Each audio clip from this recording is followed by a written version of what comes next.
Hi, everybody. My name is Lindsay Grenner, and my nonverbal communication presentation is on gestures. So the textbook, Floyd defines gesticulation as the use of arm and hand movements to communicate. There are 5 different forms of gesticulation. They are emblems, illustrators, effect displays, regulators, and adapters. So what I did was I just created a slide for each one to define them and to discuss and give examples of those. So the first one is emblems, and they are in the textbook defined as gestures that have a direct verbal translation. Whenever you see an emblematic gesture, you should be able to translate that into words. So what that means basically is I use an example of the picture of their people, and they are either waving hello or goodbye. They're not using words, but we know that's what they're doing by the gesture of their hands. So by waving, we know that those words translate into either hello or goodbye.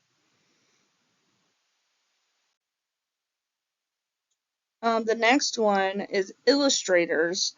And this one was a little bit more difficult, I thought, to find an example. I wanted to put a picture on here just so you could see what it means. So the textbook defines illustrators as gestures that go along with a verbal message to clarify it. So I happened to find this one, and it says in the text, it's used to kind of explain like the size or shape of an object. So like I was thinking of when a child says, I love you, or they say, I love you this much, and they stretch their arms out.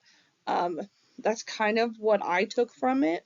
An example in the book was also if someone caught a fish and they say, well, how big was it? And it was this big, and they use their hands to kind of measure up the size of the fish that they caught. So like I said, illustrated, it was a little bit more difficult, but once I kind of started digging around, I found a couple examples. Effect displays. The textbook defines those as gestures that communicate emotion or effect. So examples would be like covering your eyes if you're watching a scary movie or you're going through a haunted house.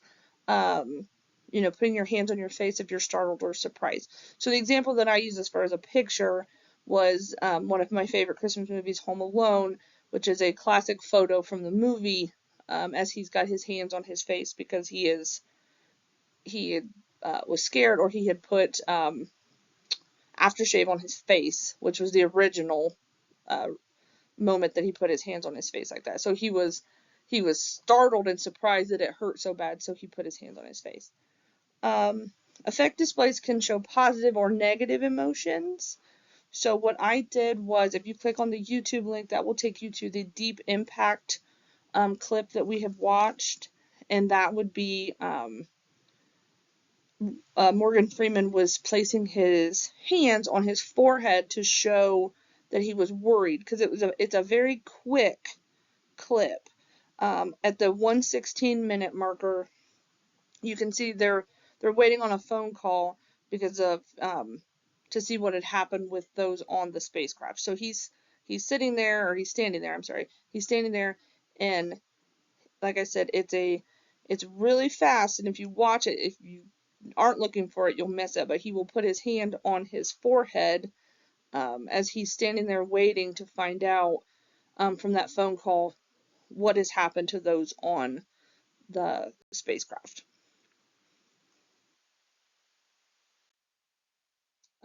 Regulators is the next one, and Floyd defines that as gestures that control the flow of a conversation.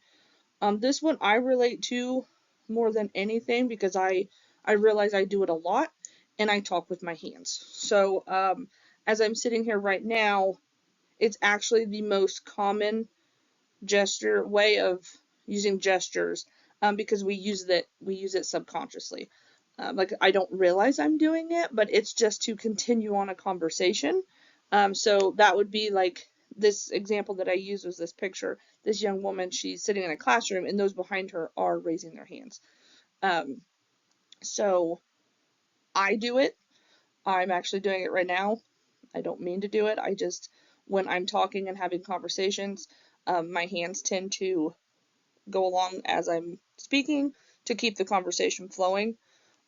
So a positive, though, example that I come across would be if you click on the YouTube link there, that would take you to the clip of the 7 Years of Tibet that we had watched.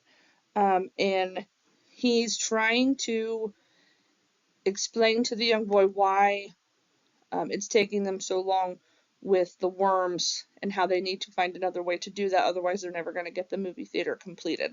So he puts his hand up to kind of signal, like he started to giggle is what it was. He started to giggle, and so he wanted to make sure he was being respectful. So he wanted to keep that conversation going. So he kind of put his hand up, like, no, no, no.